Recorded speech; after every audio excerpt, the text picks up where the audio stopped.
Modern humans live in a world that is, in many ways, safer, longer lived, and more prosperous than any other period in human history. Life expectancy has risen, access to food, knowledge, and medical facilities has expanded, and technology has reduced many of life's physical hardships. Imagine a morning where coffee is ready with a single click, or a journey that spans continents in a short flight. Yet alongside these advancements, a deep and pervasive unrest permeates modern life. An unrest that manifests in chronic anxiety, depression, mental fatigue, and a sense of emptiness. This raises a profound question: how is it possible for humans with more opportunities than ever to feel so inwardly restless? Could external abundance truly fill the void of inner peace?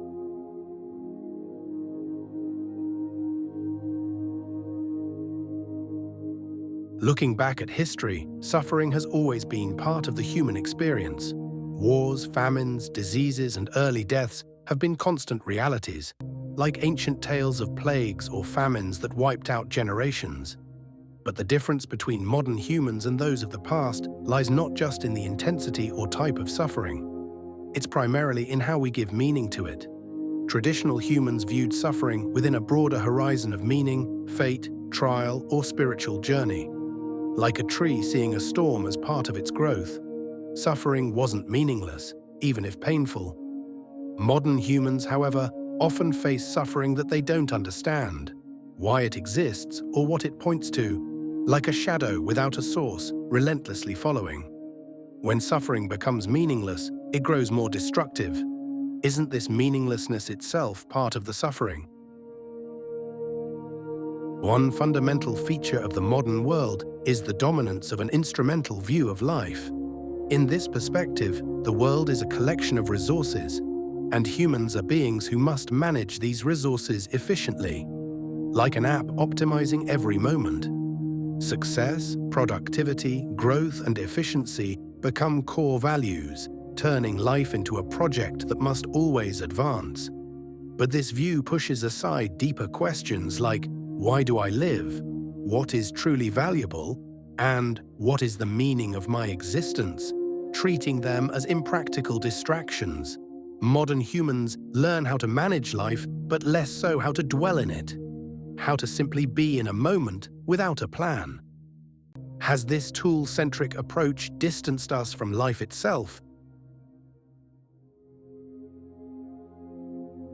In such a world, peace is often understood as the result of solving external problems. If there's more money, better relationships, a healthier body, or a more satisfying job, like completing a puzzle to make it whole. These factors are undoubtedly important, but the lived experience of modern humans shows that even after achieving many of these goals, unrest doesn't subside, as if peace isn't something built from the outside. The issue seems to lie elsewhere. Peace is not just the outcome of external conditions, but arises from an inner relationship with the world.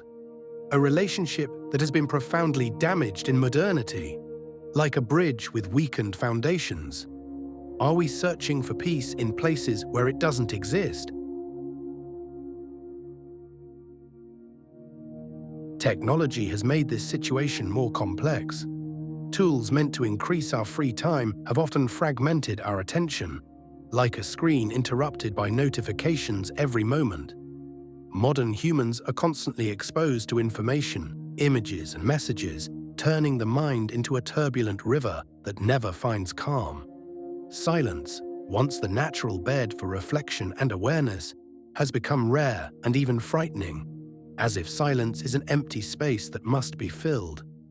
The mind gets no chance to pause. Today's unrest isn't just from external problems, but from a mind that never rests, always reacting. Has technology liberated us or imprisoned us?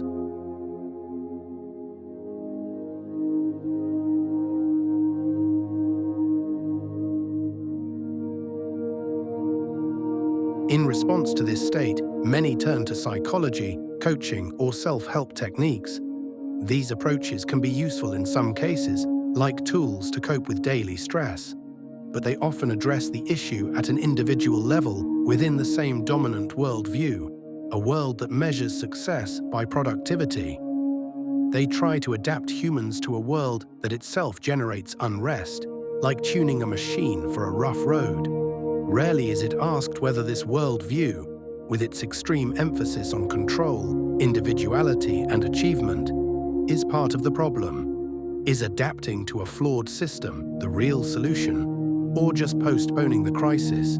This is where mystical traditions gain importance, not as a nostalgic return to the past, but as a possibility for another perspective, like a window letting fresh light into a dark room. Mysticism, whether in Islamic tradition or Eastern wisdom, sees humanity's core issue not as a lack of resources, but as a disconnection from one's existential truth, a severance like a cut root weakening the tree.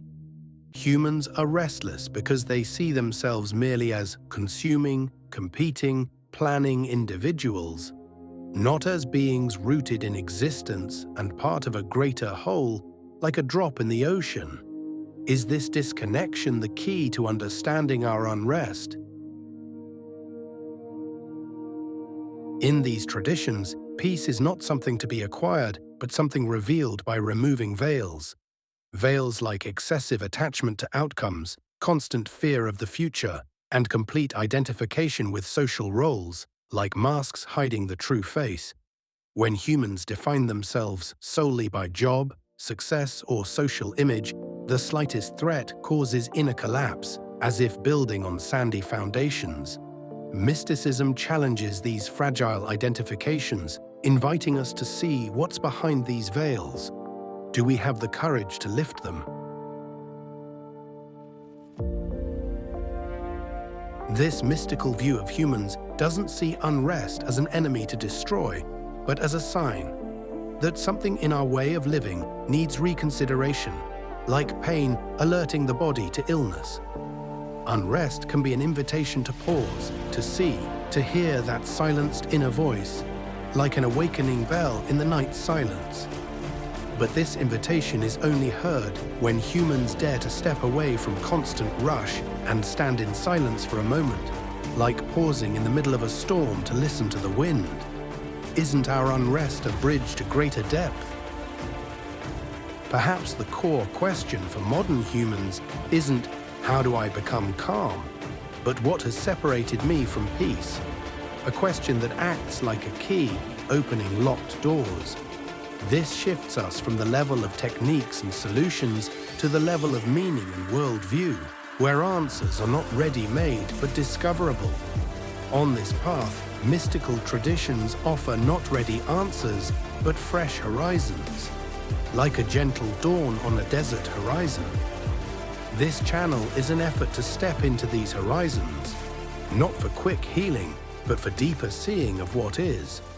Are you ready to take this step?